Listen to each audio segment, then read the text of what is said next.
Today I'm going to show you how to add a voiceover in Google Vids. So of course, if you're not using an external third-party tool to do a voice recording and upload your file and you want to do it in Google Vids, this is how you get it done. So on the right-hand side, you'll see your toolbar, go down to record. Look over here at the bottom, it says recording options, and in camera, you will click over here and you'll see camera, camera and screen, screen, and then voiceover.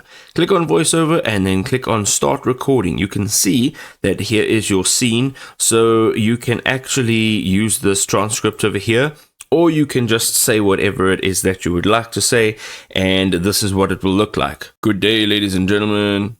Welcome to the channel. All right, there we go. You can also play that back over there, and then you can click on insert and it'll be inserted in over here. Now, if you're having issues with microphone permissions, you can go, if you're on Chrome, up to the top over here, click on this, come down over here, make sure that this is selected on, so that is blue like that and not gray.